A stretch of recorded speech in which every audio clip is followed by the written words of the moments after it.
A binary heap is a partially ordered binary tree which satisfies the heap property. It has some similarities to a binary search tree, except the order is a little different. Each node has at most two child nodes. The heap property indicates a specific relationship between the parent and child nodes. You may have a max heap in which all parent nodes are equal than or greater to the child nodes. So you can see the biggest numbers on top and the smallest numbers are on bottom. Or you may have a min heap in which all child nodes are greater than or equal to the parent nodes. So the child nodes are the biggest ones and the parent nodes are the smallest ones.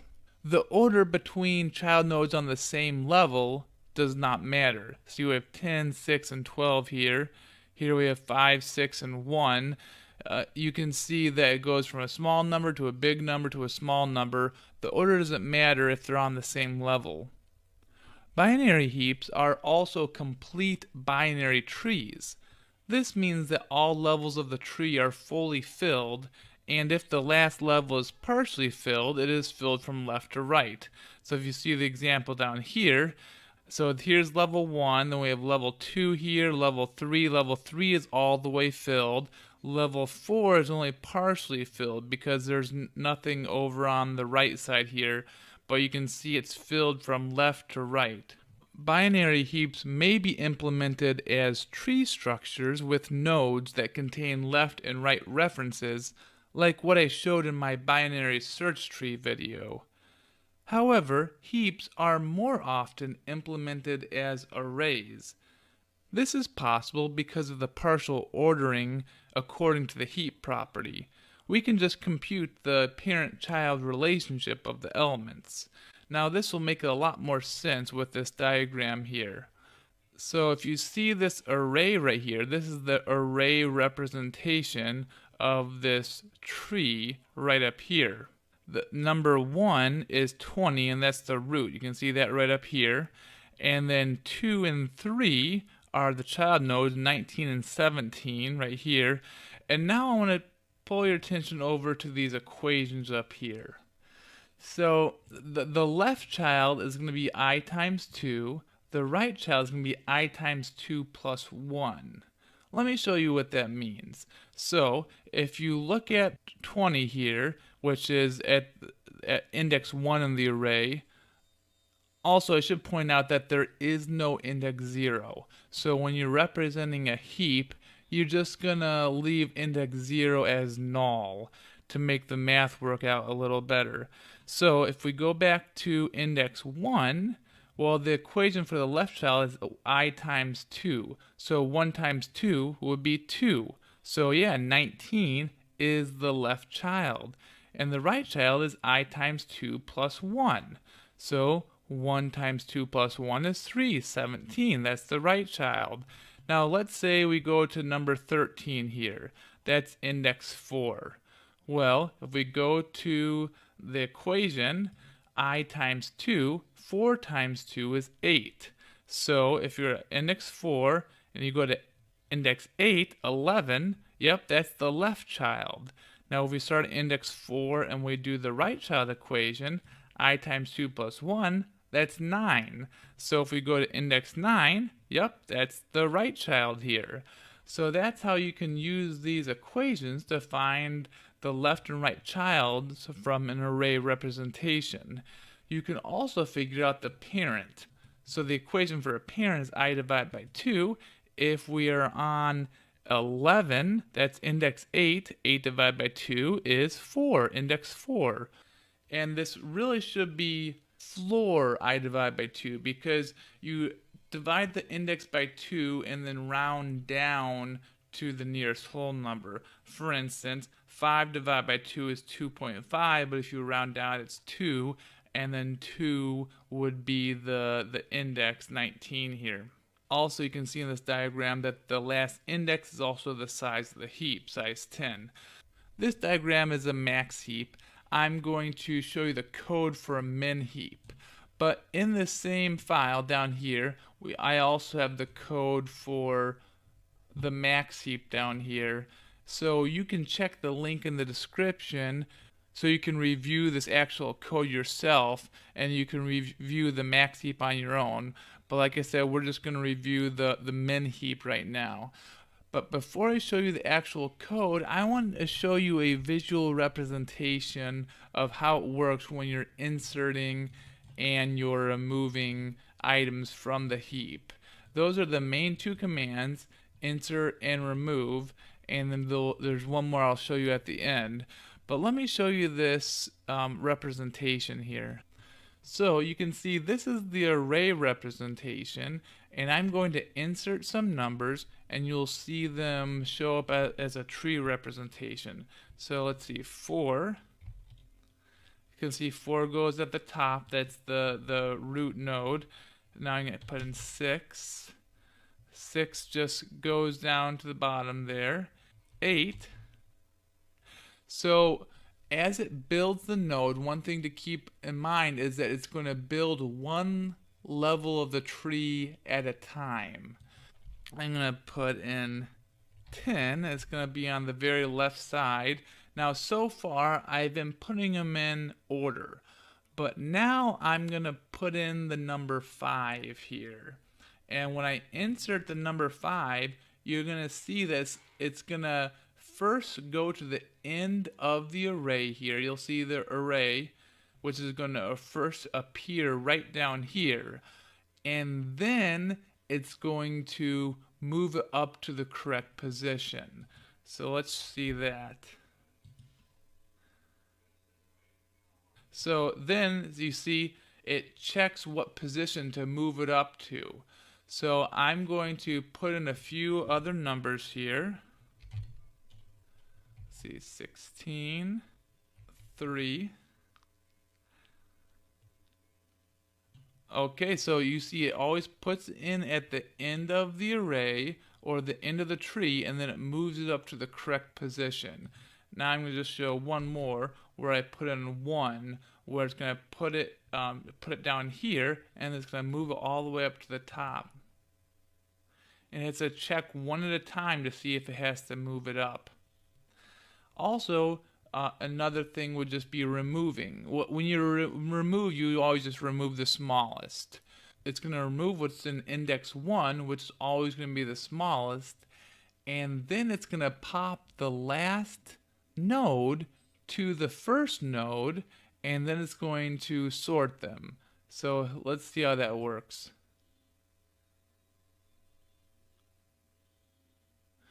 So did you see that? So it moved the last node to the first node, and then it has to keep checking and keep moving it down until it gets to the right position. So let's remove 3. Okay, so now let's go to the code, and you can see how that works in the code. So before we insert anything, you can see that we've created a heap with an array that just has one item, and it's the item null at index 0.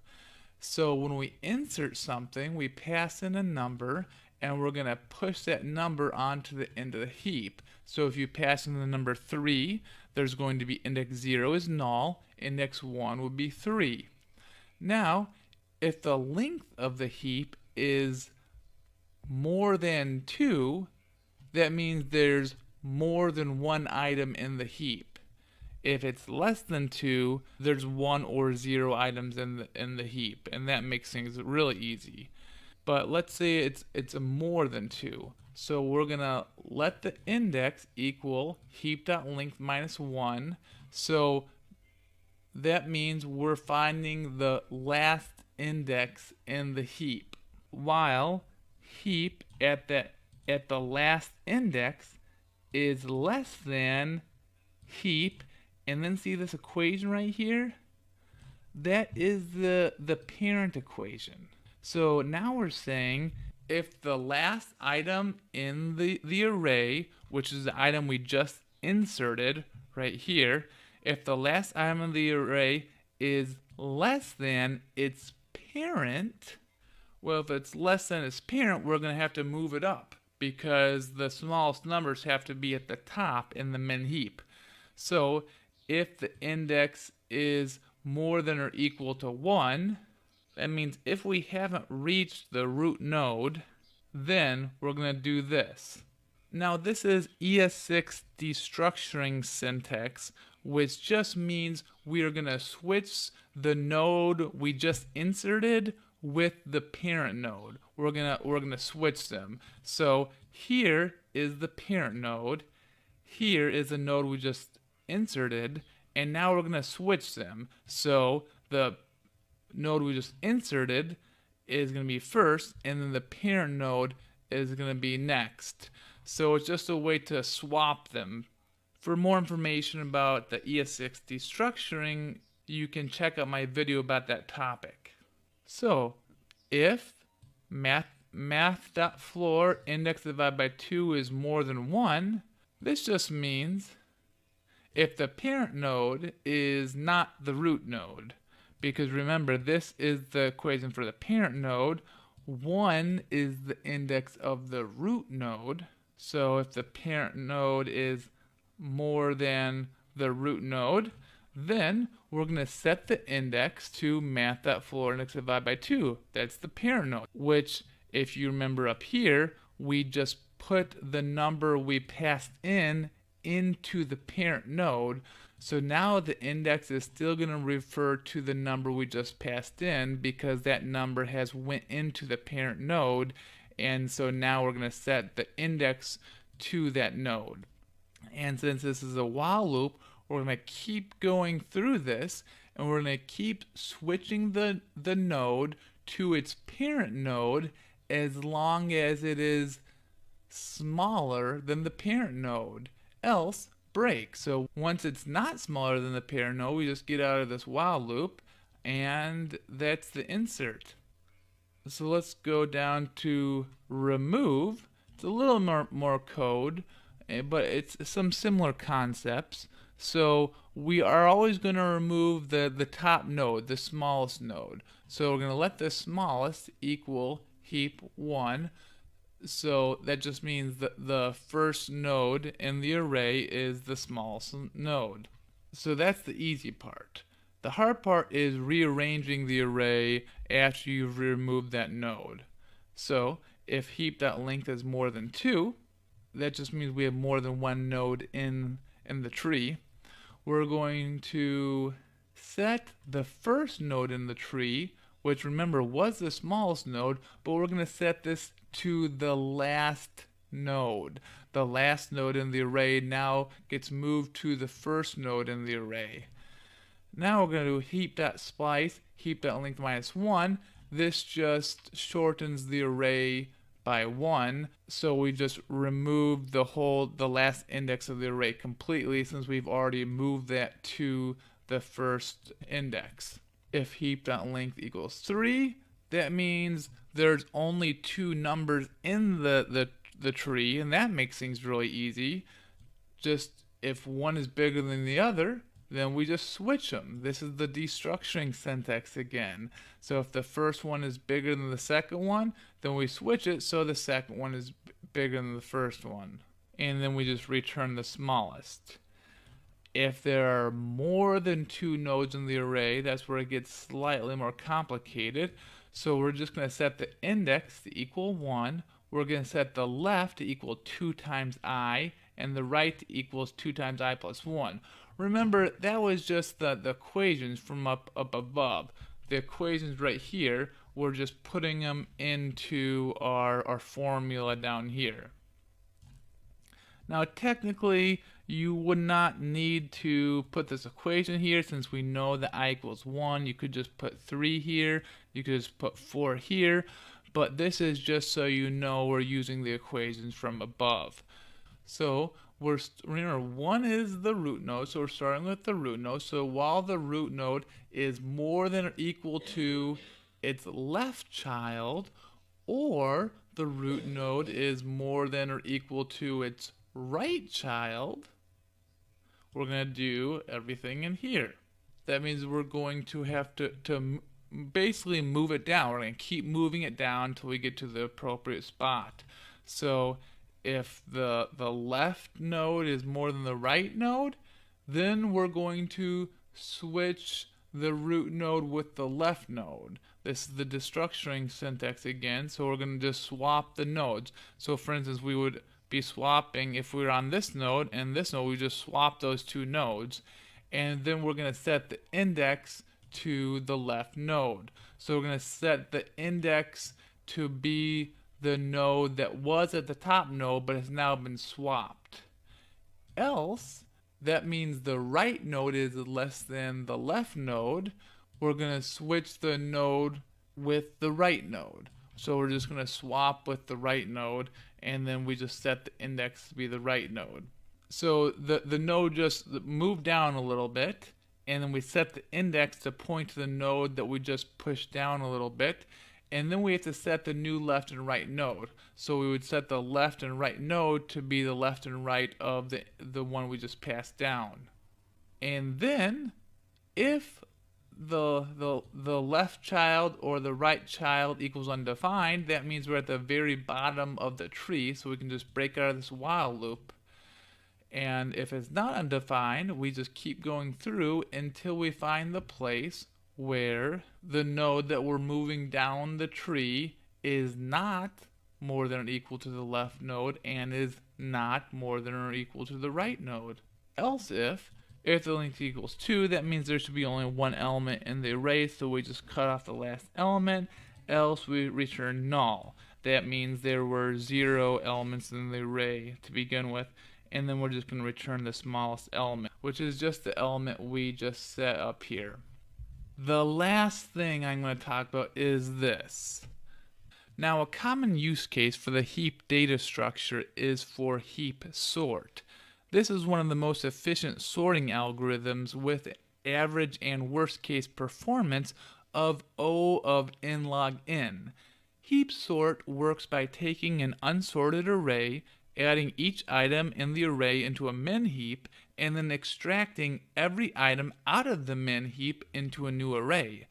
The min heap structure ensures that the new array will contain the original items in least to greatest order. So this is the function that you would use to do that heap sort. The hard part is creating all the code we just already went over, and this is just going to use that code. So let result equals new array. Well, heap.length is more than 1. We're going to do this.remove, so we're going to remove the element on top of the tree, and we're going to push it onto the result. And we're going to keep doing that until we've removed all of the smallest elements and push it onto the result, and it's going to put the elements in order. Well, that's all I'm going to talk about for heaps. Feel free to check out this code and create your own heap and add some items and remove some items just to see how it works.